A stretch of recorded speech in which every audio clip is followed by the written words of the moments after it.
Hemos venido estudiando, mis amados hermanos, el Evangelio de Juan. Ya estamos próximos a terminar. Creo que más o menos por ahí en mes y medio estaremos concluyendo ya en el capítulo 21. Hoy vamos a estar estudiando el capítulo 19. La vez pasada quedamos en el versículo 16, ¿no? Hoy retomaremos del versículo 17 al versículo 30. Juan 19 del 17 al 30. Dice así la palabra del Señor. Tomaron pues a Jesús y le llevaron, y él cargando su cruz salió al lugar llamado de la calavera, en hebreo Gólgota, y allí le crucificaron y con él a otros dos, uno a cada lado, y Jesús en medio. Escribió también Pilato un título que puso sobre la cruz, el cual decía, Jesús Nazareno, Rey de los Judíos. Y muchos de los judíos leyeron este título porque el lugar donde Jesús fue crucificado estaba cerca de la ciudad. Y el título estaba escrito en hebreo, en griego y en latín. Dijeron a Pilato los principales sacerdotes de los judíos, no escribas Rey de los Judíos, sino que él dijo, soy Rey de los Judíos. Respondió Pilato, lo que he escrito, he escrito. Cuando los soldados hubieron crucificado a Jesús, tomaron sus vestidos e hicieron 4 partes, una para cada soldado. Tomaron también su túnica, la cual era sin costura, de un solo tejido de arriba a abajo. Entonces dijeron entre sí, no la partamos, sino echemos suerte sobre ella, a ver de quién será. Esto fue para que se cumpliese la escritura que dice, repartieron entre sí mis vestidos y sobre mi ropa echaron suertes.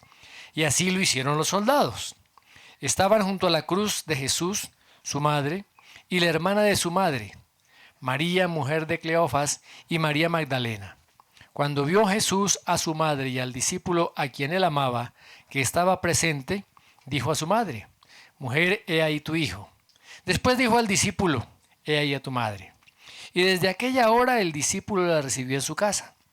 Después de esto, sabiendo Jesús que ya todo estaba consumado, dijo, para que la escritura se cumpliese, tengo sed. Y estaba allí una vasija llena de vinagre. Entonces ellos empaparon en vinagre una esponja y poniéndola en un hisopo, se la acercaron a la boca. Cuando Jesús hubo tomado el vinagre, dijo, consumado es, y habiendo inclinado la cabeza, entregó el espíritu.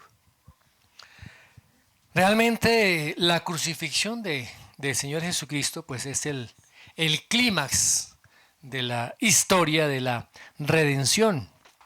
Es ese centro del plan de salvación que Dios tenía para la humanidad.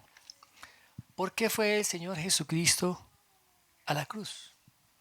Dice allá en Primera de Juan que Él nos amó a nosotros y que envió a su Hijo en propiciación por nuestros pecados. Ese Cordero de Dios entregó su vida como sacrificio por el pecado. Cuando podemos ver la cruz de dos maneras.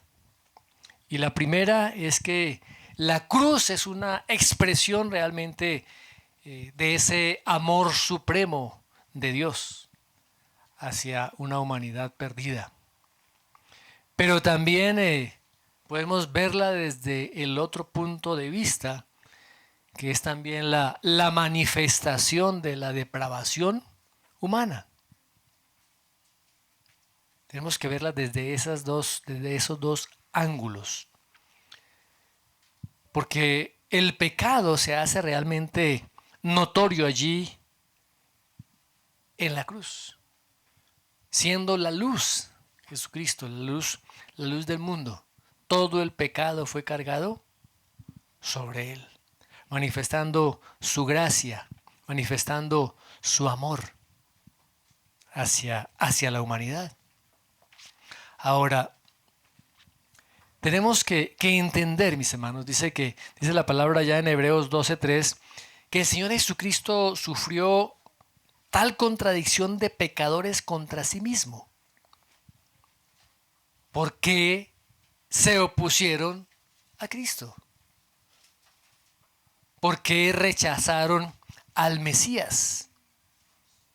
Y una de las razones, como lo afirma el apóstol Pablo allá en Romanos 8:7, que dice que los designios de la carne son enemistad contra Dios.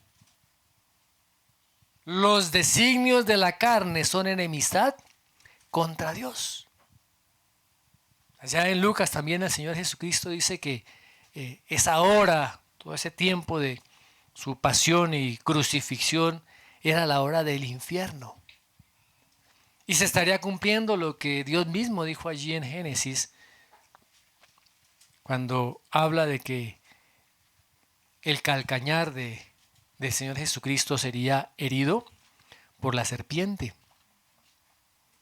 Pero finalmente todo esto fue el plan de Dios. Recordemos que el profeta Isaías, allá en el capítulo 53, verso 10, dice que el Señor quiso quebrantarlo y hacerlo sufrir.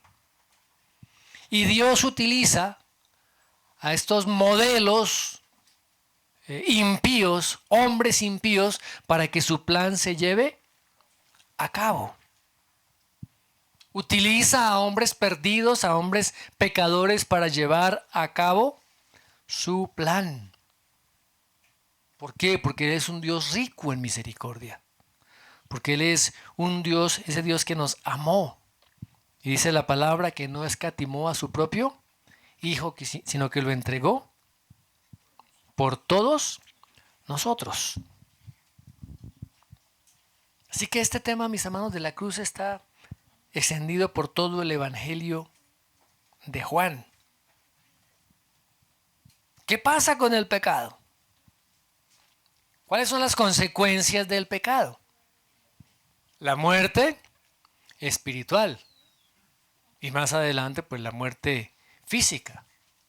Y espiritualmente implica la separación eterna de la presencia de Dios. Y no solamente esa separación, sino el castigo que se acarrea por causa del pecado. El mismo Señor lo dijo. Dice, si ustedes no creen que yo soy, en vuestros pecados moriréis.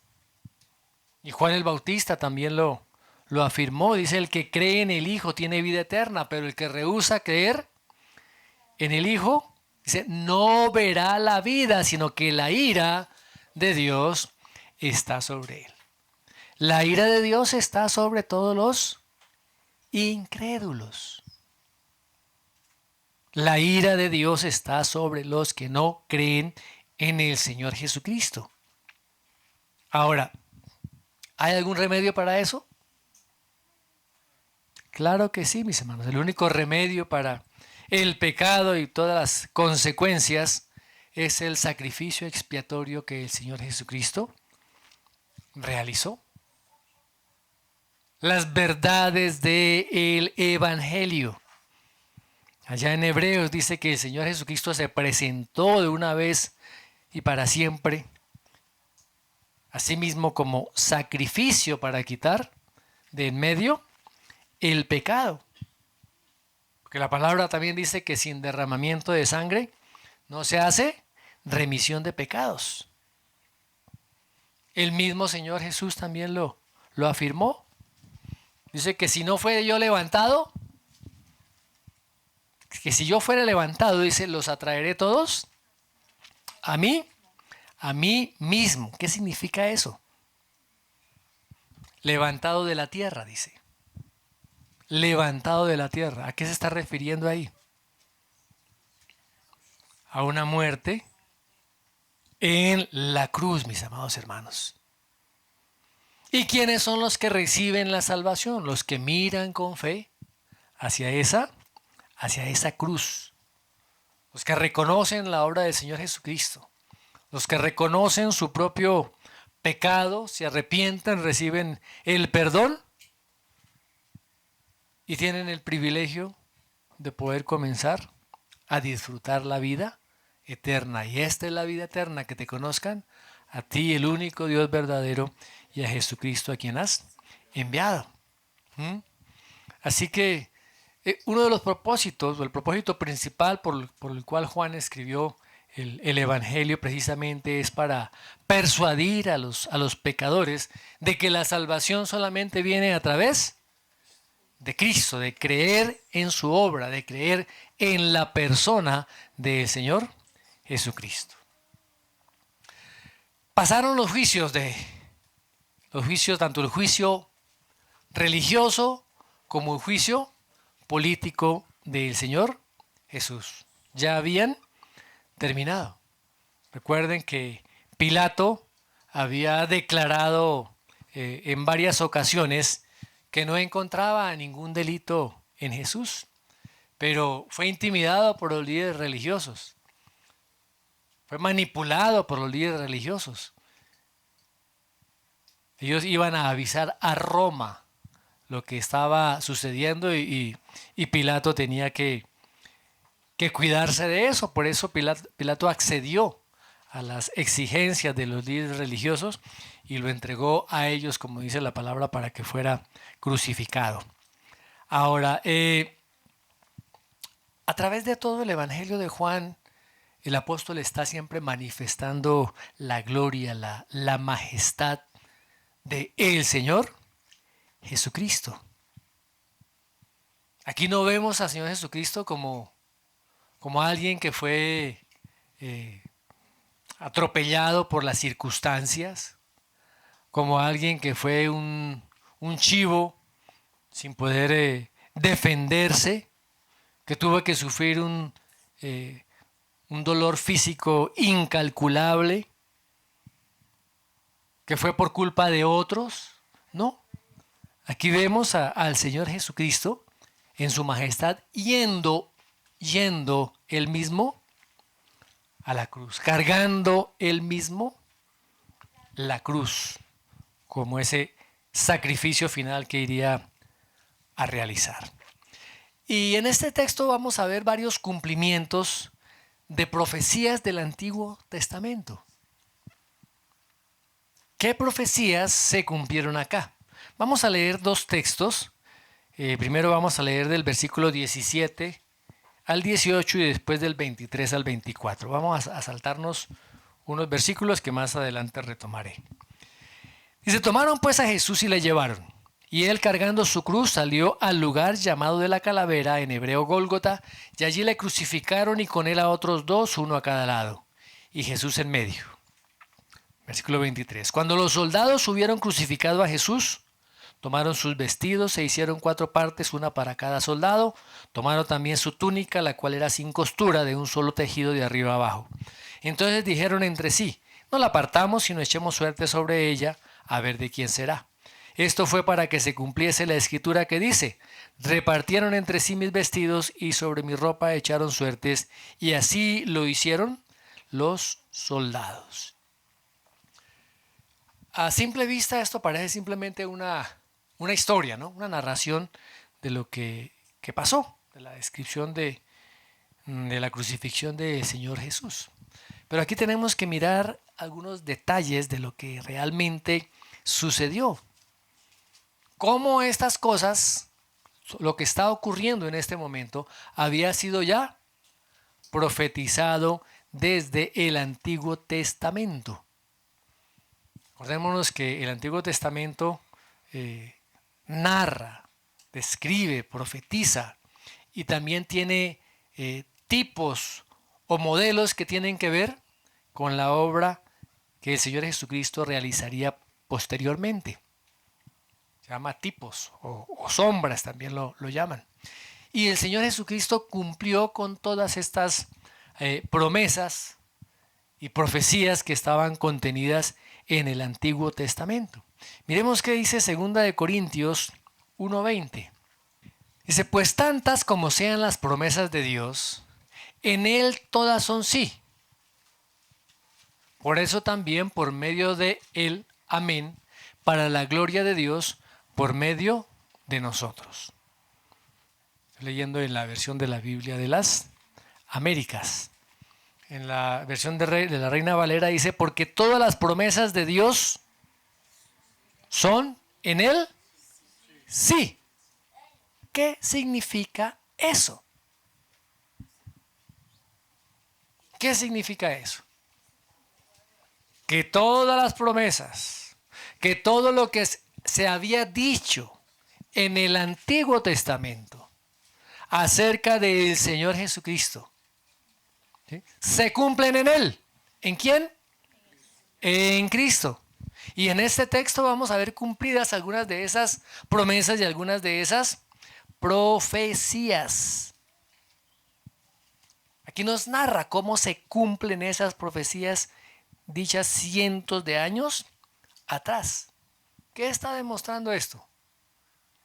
Que las escrituras son la autoría de Dios. Son la autoría de Dios, es la palabra de Dios. ¿Qué pasa después de que Pilato pronuncia su sentencia? Dice la palabra que los soldados tomaron pues a Jesús y le llevaron.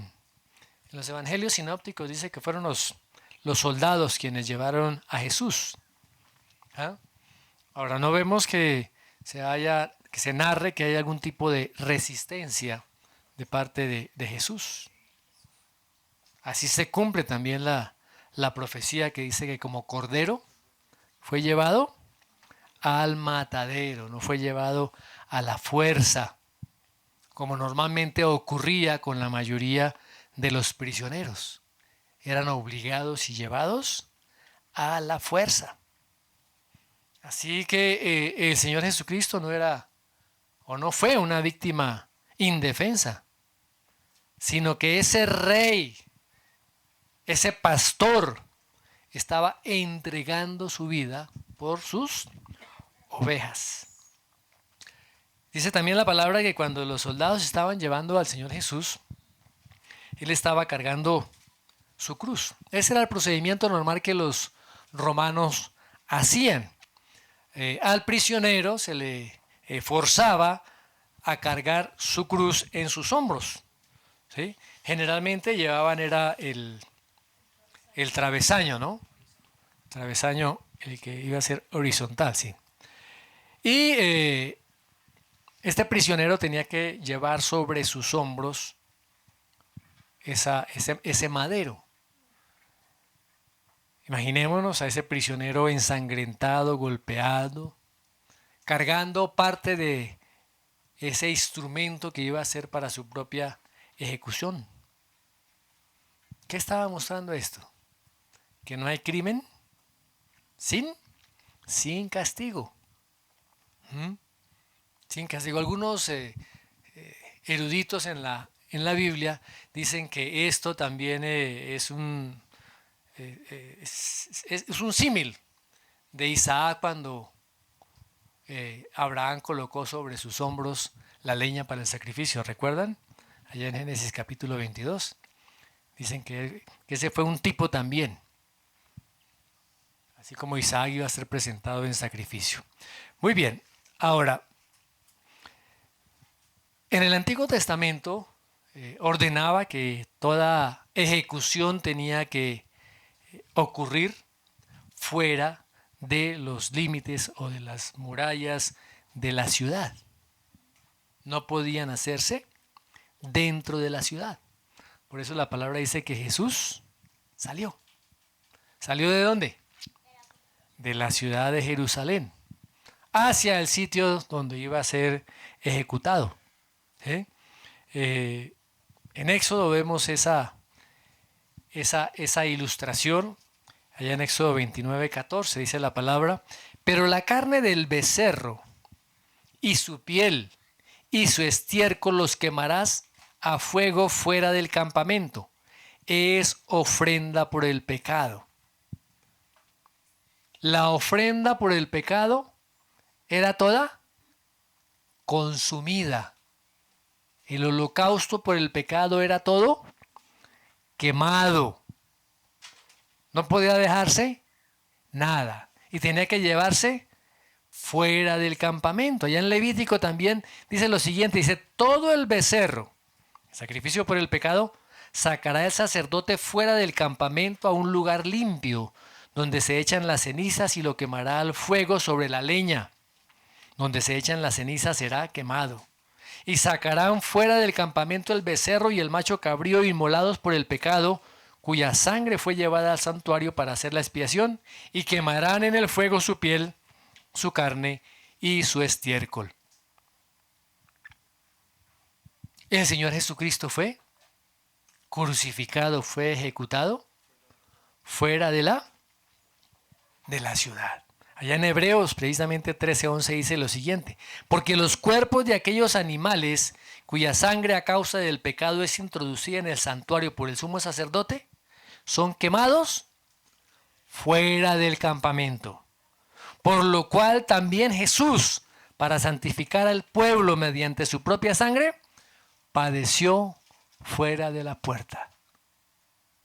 Las palabras que están en el Antiguo Testamento, dichas miles de años atrás, ahora se cumplen en el Señor Jesucristo. ¿Cuál fue el sitio de ejecución del Señor Jesucristo? Dice que un lugar llamado de la calavera, que en hebreo es Gólgota, o en latín Calvario. Algunos piensan que se llamaba así porque se encontraban calaveras en el suelo, pero esto no es posible porque la ley judía no permitía que los cadáveres estuvieran sobre la tierra, siempre tenían que ser sepultados. Algunos otros dijeron que porque se había encontrado ahí la calavera de Adán. Y esto, pues eso no hay ninguna evidencia para afirmar tal cosa. Lo más posible es que ese monte o ese montículo donde lo crucificaron tuviera la forma o la semejanza a una calavera, ¿no? Eso es algo posible. Y hoy en día se pelean dos lugares allá en Jerusalén que dicen que es el monte del Gólgota, ¿no? Y uno de esos lugares es donde está construida actualmente la iglesia del Santo Sepulcro. Y otro monte que hay también al norte de la ciudad. Unos dicen que es allí y otros dicen que es allá. Bueno, ahora, la crucifixión. ¿Qué es eso de la crucifixión? Es una de las formas más crueles, de las formas más humillantes, de la forma más degradante y de la forma más horrible en que puede morir una persona. La crucifixión solamente estaba reservada para los esclavos, para los bandidos, para todos los que eran prisioneros de guerra, para los insurrectos. Era tan horrible que Roma, o el gobierno romano, el emperador, no permitía que los ciudadanos romanos fueran crucificados. Solamente a expensas o con la autorización del emperador. Pero ¿dónde se originó la crucifixión? Normalmente se originó en Persia. ¿Sí? Luego la adoptaron los fenicios, después los cartaginenses y finalmente los romanos. Y los romanos perfeccionaron este arte tan cruel que implicaba prolongar la agonía y el sufrimiento de la víctima. Era sometida a una tortura lenta, a una tortura indescriptible hasta que llegara la muerte. Muchas de las personas que fueron crucificadas incluso a veces duraban colgadas durante días antes de llegar al agotamiento final, antes de deshidratarse, antes de asfixiarse y finalmente morir. Cuando los pies de la víctima eran atravesados por el clavo, él no tenía sino que apoyarse en ese clavo. Y como están con sus brazos extendidos, para poder respirar, la persona tenía que apoyar sobre sus pies para poder levantarse y tomar algo de aire. Pero llegaba un momento en que ya los dolores y las fuerzas eran tan fuertes que podía morir ya la persona asfixiada. Muy bien. Ahora, démonos cuenta que en los 4 evangelios, cada uno de los evangelistas no se detiene a describir el dolor físico del Señor Jesucristo. Fíjese cómo lo describe Juan. ¿Qué dice Juan? Juan declara simplemente, allí le crucificaron. Su dolor físico fue terrible, pero experimentar sobre sí el ser cargado con todo el pecado y estar separado del Padre debió ser algo extremadamente terrible. Ahora, el Señor Jesús cumple varias de las profecías dichas en el Antiguo Testamento. ¿Sí? Recuerdan que cuando el pueblo de Israel estaba recorriendo el desierto, se quejan contra Moisés. Se quejaron contra Moisés. ¿Qué hizo el Señor? Al ver la queja del pueblo, allá en Números 21:6, dice que el Señor mandó contra ellos serpientes venenosas para que los mordieran y muchos israelitas murieron. ¿Qué pasó con el pueblo? En ese momento pues reconocieron su pecado, reconocieron su culpa, entonces se acercan a Moisés y les dice, el pueblo le dice, hemos pecado al hablar contra el Señor y contra ti. Ruégale al Señor que nos quite esas serpientes. ¿Y qué hizo Moisés? El Señor, Moisés intercedió ante el Señor por el pueblo. ¿Y qué le responde el Señor? Mira el versículo 8 y 9 de ese capítulo. Dice, el Señor le dijo, hazte una serpiente y ponla en un asta. Todos los que sean mordidos y la miren, vivirán. Moisés hizo una serpiente de bronce y la puso en un asta. Los que eran mordidos miraban a la serpiente de bronce y vivían. ¿Recuerdan lo que el Señor dijo allá en Juan 3:14? Miremoslo. Juan 3:14. Y como Moisés levantó la serpiente en el desierto, así es necesario que sea levantado el Hijo del Hombre.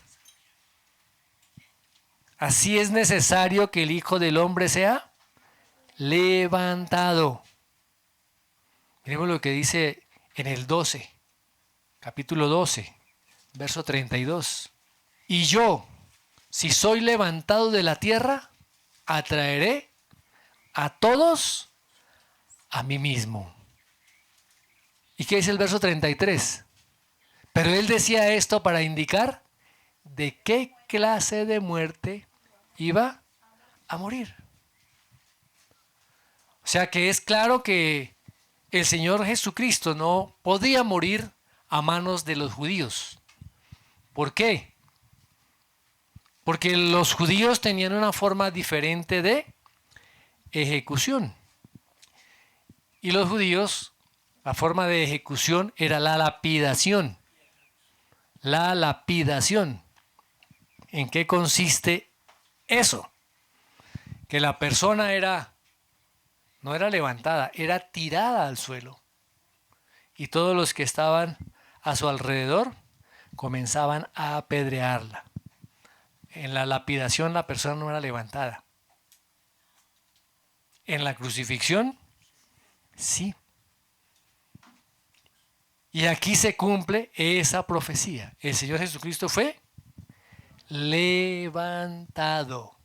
Así como la serpiente en el desierto fue levantada y todos los que miraban a la serpiente vivían.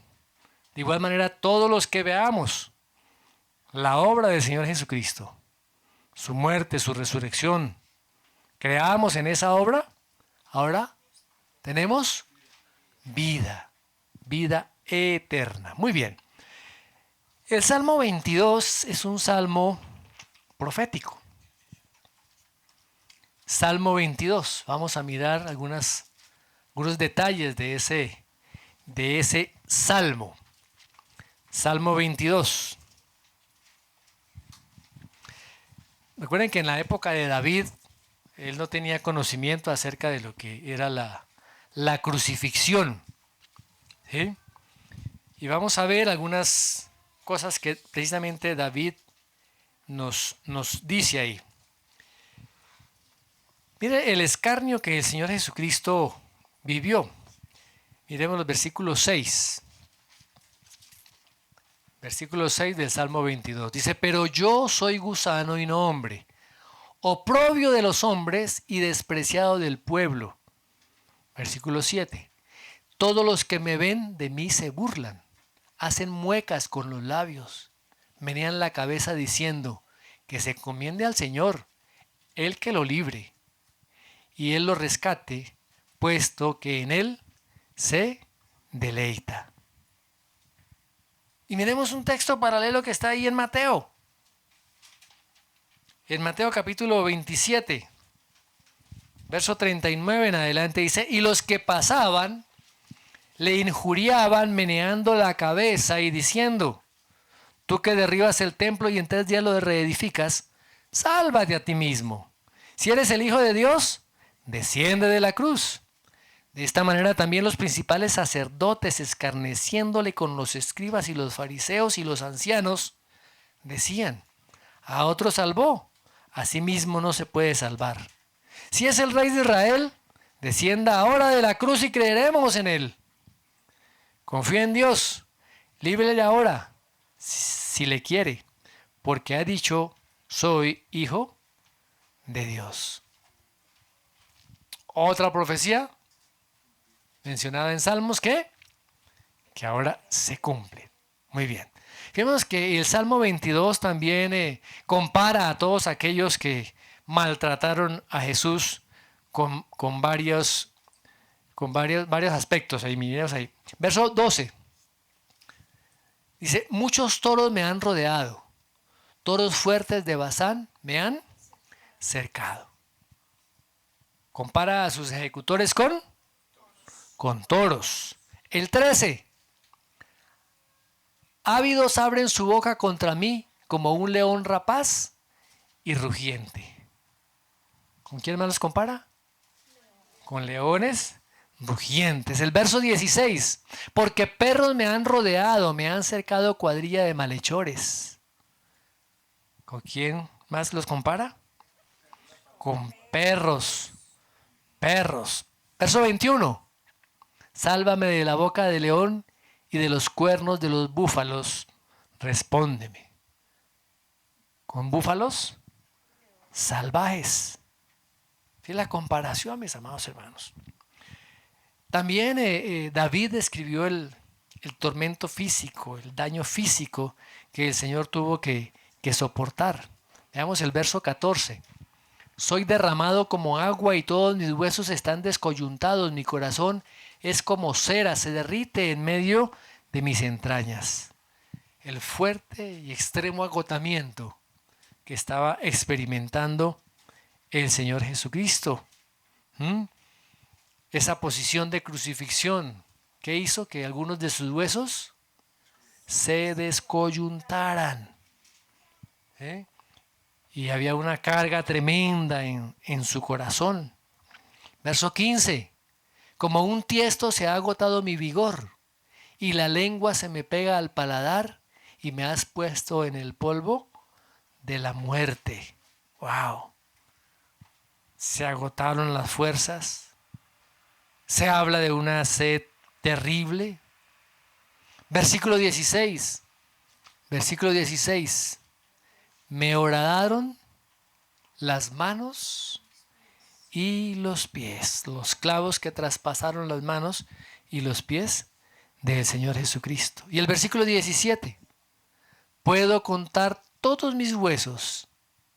Ellos me miran, me observan.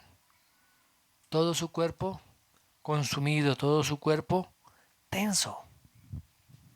Qué clara descripción que hace David de lo que sucedería posteriormente en el cuerpo del Señor Jesucristo. Ahora, Los soldados que estaban allí, lo que hicieron los soldados, también cumplieron las profecías que estaban dichas en la antigüedad. Dice que después de que los soldados crucificaron a Jesús, ¿sí? ¿Qué hicieron? Tomaron sus vestidos. ¿Cuáles vestidos? ¿Cuáles vestidos? ¿Cuáles vestidos? No, la túnica es diferente. Es parte del vestido, pero no. ¿Qué fue lo que tomaron? Dice que fueron 4 cosas. La dividieron en 4 partes. ¿Sí? La envoltura que normalmente cubría la cabeza, la correa con que normalmente se sujetaban, las sandalias y la capa externa. ¿Sí? Y por eso dice que ahí hicieron 4 partes, una para cada soldado. ¿Y qué más había? Una túnica. Esa túnica era la que se usaba sobre la piel. Y dice aquí la palabra que era una túnica sin costura, de un solo tejido de arriba abajo. Y no la querían dañar. Entonces, ¿qué dijeron? No, dijeron, no la apartamos. Eso fue lo que dijeron, no la apartamos. ¿Sí no? A ver a cuál de los 4 le brilla la suerte y se gana esa túnica. ¿Mm? ¿Sería que los soldados eran conscientes de que estaban cumpliendo alguna profecía? No, ellos estaban actuando por sus propios intereses egoístas. Pero todo esto se dio para cumplir el plan de Dios. Y a través de eso se validó la exactitud y la verdad de la palabra de Dios, el cumplimiento de las profecías del Antiguo Testamento. Y por eso Juan ahí lo reafirma, dice, para cumplir lo que la Escritura dice, repartieron entre sí mis vestidos y sobre mi ropa echaron suertes y así lo hicieron los soldados. ¿Mm? Ahora, vemos que Dios está dirigiendo todo. Dios está dirigiendo absolutamente todo. Su voluntad fue hecha allí en cada uno de los aspectos en esta parte de la crucifixión. No fue por casualidad, porque le tocó. Los soldados actuaron como lo hicieron porque Dios había determinado que así fuera. Ahora, al Señor lo crucificaron, dice la palabra, con otros 2, uno a cada lado, y Jesús estaba en el medio. Ya en Mateo dice que eran ladrones, posiblemente eran compañeros de Barrabás, ñeros de Barrabás. ¿Cómo les parece? Bueno, y esto también es el cumplimiento de la profecía de Isaías 53:12. Por lo tanto, yo le daré parte con los grandes y con los fuertes repartirá despojos, porque derramó su alma hasta la muerte. ¿Y con quiénes? Con los pecadores o los transgresores fue contado, llevando el pecado de muchos e intercediendo por los transgresores. Fue contado con los pecadores. Fue contado como un delincuente más. Aunque era totalmente inocente. Aunque no hubo ninguna acusación válida. No había cometido ningún crimen ni ninguna fechoría. Todos los juicios que se hicieron delante de él fueron ilegales. Los testigos se contradijeron. ¿Cuántas veces Pilato dijo que era inocente? 6 veces. Dijo Pilato que era inocente. Pero a pesar, mis hermanos, de todo eso, a pesar de la injusticia que se cometió contra el Señor Jesucristo, vemos que Juan no nos está mostrando a un Cristo humillado, sino a un Cristo exaltado que está cumpliendo las profecías que se habían dicho en el Antiguo Testamento.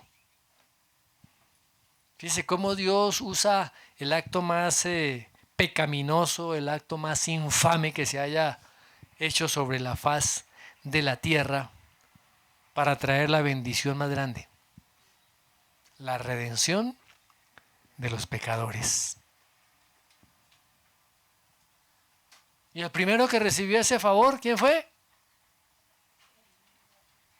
El que estaba ahí al lado, uno de los ladrones, uno de los que estaba crucificado con él. Muy bien. Retomemos el texto del 19 al 22. Dice, escribió también Pilato un título que puso sobre la cruz, el cual decía, Jesús Nazareno, rey de los judíos. Y muchos de los judíos leyeron este título, porque el lugar donde Jesús fue crucificado estaba cerca de la ciudad, y el título estaba escrito en hebreo, en griego y en latín. Dijeron a Pilato los principales sacerdotes de los judíos, no escribas rey de los judíos, sino que él dijo, soy rey de los judíos. Respondió Pilato, lo que he escrito, he escrito. Era una costumbre que el criminal que iba camino a la crucifixión fuera precedido por otra persona que llevaba normalmente un letrero. Y en ese letrero se escribía el delito por el cual este hombre había sido condenado a muerte. El delito por el cual este hombre iba a ser ejecutado. Y en el momento ya de la crucifixión, este letrero pues también se fijaba allí en la cruz.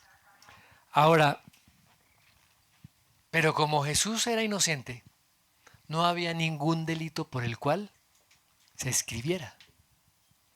No había ningún delito. ¿Qué escribió entonces Pilato? Dice que escribió también Pilato un título que puso sobre la cruz, encima de la cabeza de Jesús. Decía, Jesús Nazareno, rey de los judíos. Y los romanos crucificaban a las personas normalmente en lugares públicos y cerca a sitios donde había bastante concurrencia, cerca a los caminos. ¿Sí? Y estaba este lugar también cerca de la ciudad. Y este letrero que decía,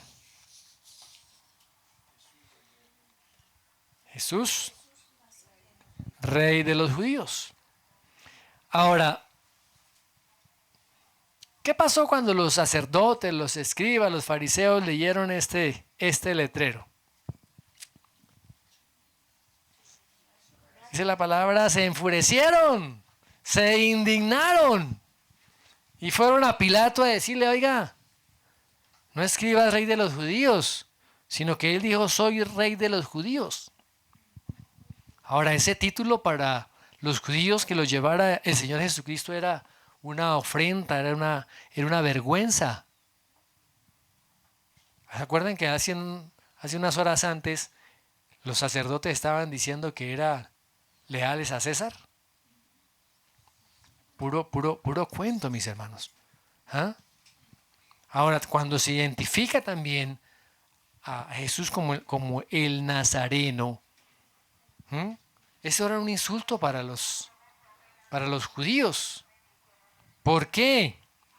Porque Nazaret, que era un pequeño pueblo allá de Galilea, ¿sí? Un pueblo insignificante, gente campesina, gente rústica, eran vistos por los judíos de Judea, de la provincia de Judea y particularmente de los de Jerusalén, los miraban con desprecio, con desdén. Porque los de la ciudad eran sofisticados, ¿no? A veces pasa eso hoy en día, ¿no? Vemos a nuestros campesinos como más bajos de de nivel. Bueno, pero ¿qué pasó? ¿Recuerdan cuando Felipe se encuentra con Natanael? ¿Qué le dice Felipe a Natanael? Dice, hemos hallado a aquel de quien escribió Moisés en la ley, así como en los profetas. Dice a Jesús, el hijo de José de Nazaret, está ya en Juan 1:45. ¿Y qué le responde Natanael? De una manera incrédula, ¿no? ¿De Nazaret puede salir algo bueno? Así era la estima que le tenían a los nazarenos. Así era, mis amados hermanos. Ahora, la idea de que un nazareno pueda ser rey de Israel era una idea totalmente absurda. Y no solamente absurda, sino que era también una ofensa terrible contra los líderes religiosos de Israel y contra Israel mismo. Pero Pilato se sacó la espina. Pilato, mis amados, estaba expresando precisamente su desprecio por el pueblo judío. Le estaba diciendo, ese es el único rey que como pueblo ustedes pueden tener, o el único rey que ustedes merecen. Ahora, fíjense que los principales sacerdotes le exigieron a Pilato que cambiara ese letrero, ese texto, esa inscripción. Dijeron, no escribas rey de los judíos, sino que él dijo, soy rey de los judíos. Querían cambiar el letrero para que el Señor Jesucristo pareciera un impostor. ¿Y qué hizo Pilato? Ya estaba feliz allá por dentro, ¿no? Diciendo estos. Él dijo, no, lo que he escrito es Cristo. Escrito, les dio una respuesta seca, contundente. Fíjese cómo Dios utiliza a los pecadores para cumplir sus propósitos eternos, para cumplir sus propósitos soberanos. Ahora, ni Pilato ni los líderes judíos creían que Jesús era el rey de Israel, el rey de reyes y señor de señores, ese rey ante el cual toda rodilla se doblará de los que están en los cielos y en la tierra y debajo de la tierra, y que toda lengua confesará que Jesucristo es el Señor para la gloria de Dios Padre. Muy bien. Vemos también aquí un aspecto bien interesante de ese amor continuo y permanente de el Señor Jesucristo. Miremos versos 25 al 27. Estaba junto a la cruz de Jesús su madre y la hermana de su madre, María, mujer de Cleofas, y María Magdalena. Cuando vio Jesús a su madre y al discípulo a quien él amaba, que estaba presente, dijo a su madre, mujer, he ahí a tu hijo. Después dijo al discípulo, he ahí a tu madre. Y desde aquella hora el discípulo la recibió en su casa. Fíjese que la presencia de estas mujeres allí junto a la cruz marca un contraste bien interesante en cuanto a la crueldad de los soldados y a estas mujeres piadosas y muy adoloridas por causa de todo lo que estaba sucediendo. Ahora, el desprecio que manifestaban las personas que pasaban allí contrasta también con ese amor profundo de estas mujeres y del grupo que estaba allí junto a la cruz de el Señor Jesucristo.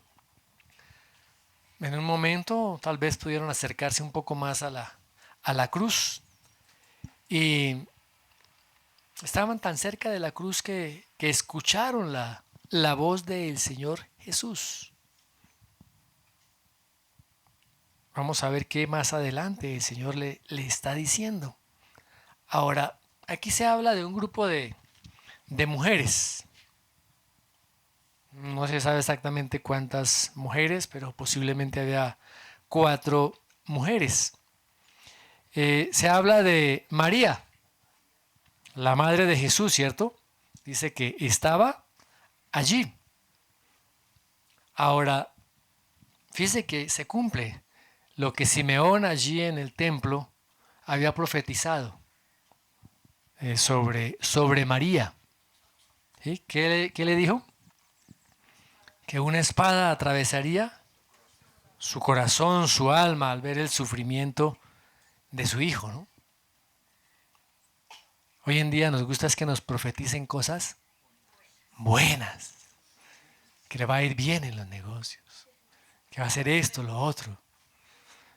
¿Cómo eran las profecías de los profetas del Antiguo Testamento enviados por Dios? Eran profecías que querían hacer despertar al pueblo, que el pueblo se arrepintiera de sus pecados. Pero también había los profetas falsos que le estaban diciendo al pueblo tranquilo, que así están bien, hermanos, disfrutemos la vida, casa, carro y beca y chévere, todos están perfectos, sigan así. Y a los verdaderos profetas los apedreaban, los mataban, los acuchillaban, los encarcelaban, los metían en aljibes, en cisternas, los apedreaban, los decapitaban. ¡Wow! Bueno, ahora mis amados hermanos, también en Mateo y en Marcos se dan las listas de estas mujeres, pero Juan es el único que menciona la presencia de María. Fijémonos que María tiene realmente un bajo perfil a nivel de los evangelios, y particularmente en el Nuevo Testamento. Muy diferente a la importancia que le asigna la Iglesia Católica Romana. El pastor John MacArthur dice con respecto a esto, les voy a leer, textualmente dice así, abro comillas, María era una mujer de virtud singular, o nunca se le habría escogido para ser la madre del Señor Jesucristo. Ella merece respeto y honor por ese papel, pero era pecadora y exaltó a Dios su Salvador. Se refirió a sí misma como una sierva humilde de Dios en necesidad de misericordia, como dice Lucas capítulo 1. Ofrecerle oraciones y elevarla al papel de corredentora con Cristo es ir más allá de los límites de las Escrituras y la confesión de ella. El silencio de las epístolas sobre María, que conforman el eje doctrinal del Nuevo Testamento, es de vital importancia. Si tenía el papel tan importante en la salvación que le adjudica la Iglesia Católica Romana, o si debiera recibir oraciones cual intercesora entre Cristo y los creyentes, seguramente el Nuevo Testamento lo habría dejado claro. Ni las enseñanzas del catolicismo romano sobre su nacimiento virginal, ni la asunción al cielo, tienen apoyo en la Biblia. Son meras invenciones humanas. Cierro comillas. En la comparación que se hace también con la lista de Mateo y Marcos, se sugiere que la hermana de la madre de Jesús era Salomé, ¿no? Que Salomé era la mamá de los hijos de Zebedeo. ¿Quiénes eran los hijos de Zebedeo? Muy bien, Juan y Jacobo, claro que sí. En otras partes también del Nuevo Testamento, dice que fue una de las mujeres que llevó las especias para ungir el cuerpo del Señor Jesús. Ahora, también aparece esta mujer allá cuando le dice al Señor Jesucristo que a sus dos hijos les dé un lugar de preferencia, un lugar de honra en el reino. Ese es ella. Muy bien. La otra María que se menciona es la mujer de Cleofas, ¿sí? Que también estuvo en la tumba de el Señor Jesucristo y fue una de las mujeres que fue en la mañana de resurrección a ver la tumba y fue de regreso también a avisar a los apóstoles que había resucitado, pero ellos no le creyeron. Que era la madre de Jacob, hijo de Alfeo. Cleofas es una variante de Alfeo, que también puede recibir el nombre de Jacobo el Menor, como dice ya Marcos 15:40. Y la otra mujer de que se habla aquí es María Magdalena. María Magdalena es una figura prominente en los relatos de la resurrección del Señor Jesucristo. Por su nombre parece que ella era de la villa de Magdala. Normalmente esta villa se ubica en la costa occidental del lago de Galilea, entre Capernaum y Tiberíades. Muy bien, ahora, esta María Magdalena de la que se habla aquí es de la que el Señor había liberado y de ella habían salido 7 demonios. Y no es la misma prostituta que se habla ya en Lucas 7:37, que a veces la gente los confunde y no es así. ¿Ok? Estas eran las mujeres que estaban ahí al pie. Y el único hombre que estaba ahí, dice la palabra que era el discípulo a quien Jesús amaba. O sea, el autor del Evangelio de Juan. Dice la palabra que cuando Jesús vio a su madre y al discípulo a quien él amaba, que estaba presente, dijo a su madre: mujer, he ahí a tu hijo. Y después al discípulo: he ahí a tu madre. Fíjese que aun cuando el Señor Jesucristo estaba experimentando ese sufrimiento, estaba en esa agonía por causa del pecado del hombre y la ira de Dios sobre él, Jesús aún estaba preocupado por aquellos que amaba. María era viuda. Ya José había muerto. Y el Señor no podía entregar a María al cuidado de sus hermanos, o de sus medios hermanos, por así decirlo. ¿Por qué? Porque aún los hermanos no habían creído en Él. Los hermanos creyeron después de la resurrección. Así que el Señor Jesucristo confió en Juan, en que él fuera un hijo para María en vez de él. Dice la palabra que después de aquella hora Juan la recibió en su casa. Parece algo muy mundano, ¿cierto? En medio de ese sacrificio, pero se está manifestando el amor, la compasión del Señor por su madre viuda en medio de ese dolor tan terrible, reflejando siempre el amor de Dios por los suyos. Muy bien, versículos 28 al 30. Después de esto, sabiendo Jesús que ya todo estaba consumado, dijo para que la escritura se cumpliese: tengo sed. Y estaba allí una vasija llena de vinagre. Entonces ellos empaparon en vinagre una esponja y poniéndola en un hisopo, se la acercaron a la boca. Cuando Jesús hubo tomado el vinagre, dijo: consumado es. Y habiendo inclinado la cabeza, entregó el espíritu. Dice que después de esto, después de haber entregado a María al cuidado de Juan, dice que la palabra que sabiendo el Señor Jesús que ya todo estaba consumado. ¿Qué dijo? ¿Para qué dijo eso?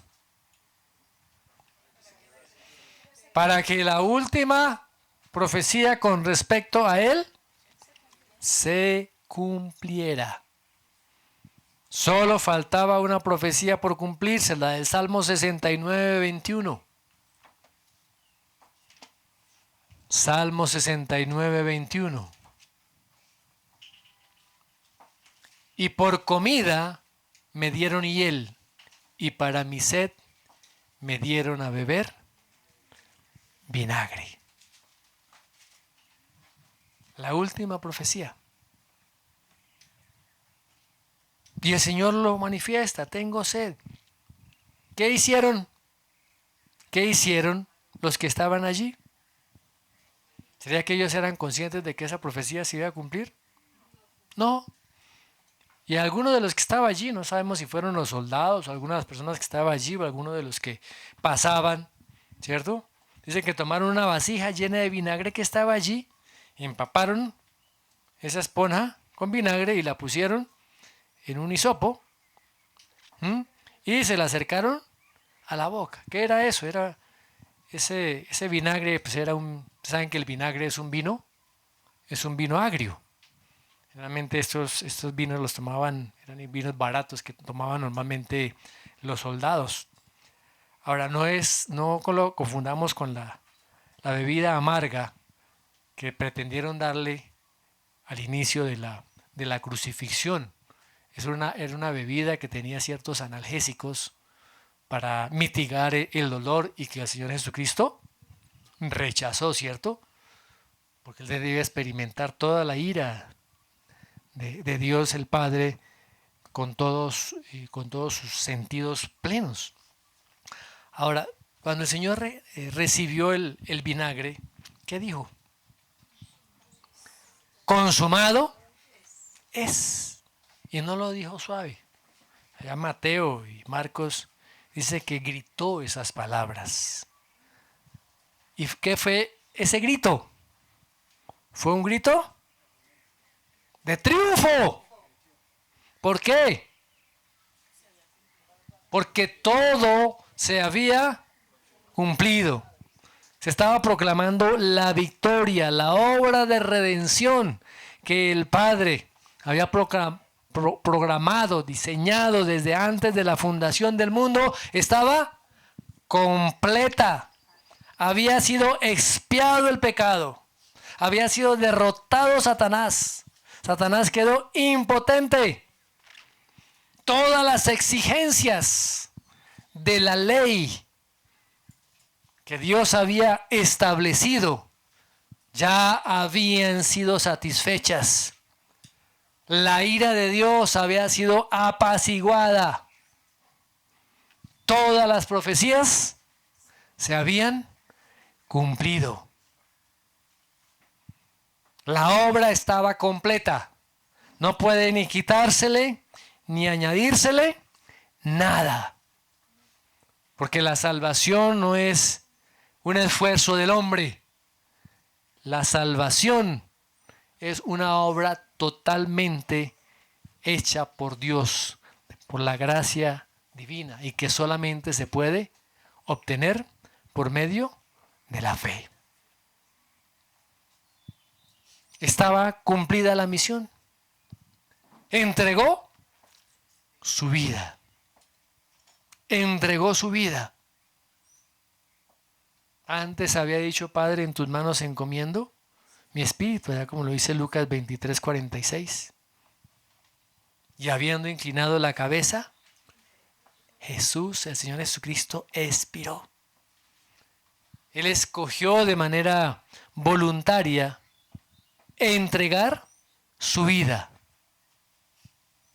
Entregar su vida.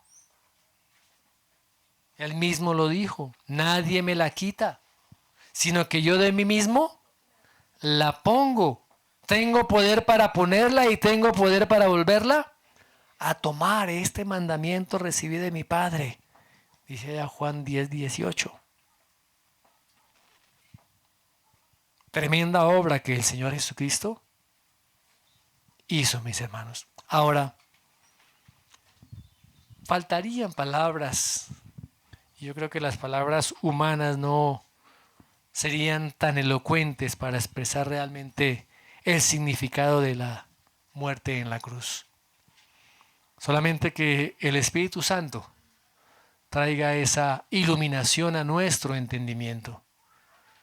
Solamente que el Espíritu Santo, por medio de ese evangelio, por medio de ese evento histórico que ocurrió ya en el primer siglo, podamos nosotros entenderlo y comprenderlo de manera espiritual. Y cada día podamos estar acogidos a esa obra que el Señor Jesucristo hizo en la cruz a favor nuestro. Y que nosotros nos convirtamos en esos voceros de esta obra. Que proclamemos la obra de Cristo. A eso se nos ha encomendado. Nuestra misión es predicar el evangelio del reino de Dios, donde su punto culminante es la muerte y el sacrificio expiatorio del Señor Jesucristo en la cruz. Sacrificio por el cual hoy podemos nosotros tener vida. Podemos hoy disfrutar de la vida eterna, el conocimiento de nuestro Padre Dios por medio de Jesucristo, revelado por el Espíritu Santo a su iglesia y a cada uno en particular. Padre, te damos gracias. Lo que no podíamos hacer nosotros, tú lo hiciste de una manera, Señor, muchas veces incomprensible para nosotros. El que tú entregaras a tu propio Hijo demuestra el inmenso amor, Señor, con que nos has amado. Pero también está mostrando la gravedad tan terrible del pecado, Dios. Por eso te rogamos, Señor, danos convicción de pecado, de justicia y de juicio.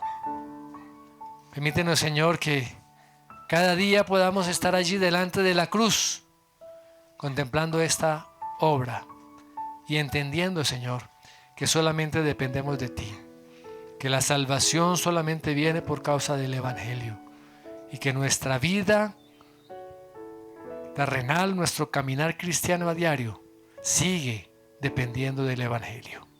Gracias, Padre, en el nombre de Jesús. Amén y amén.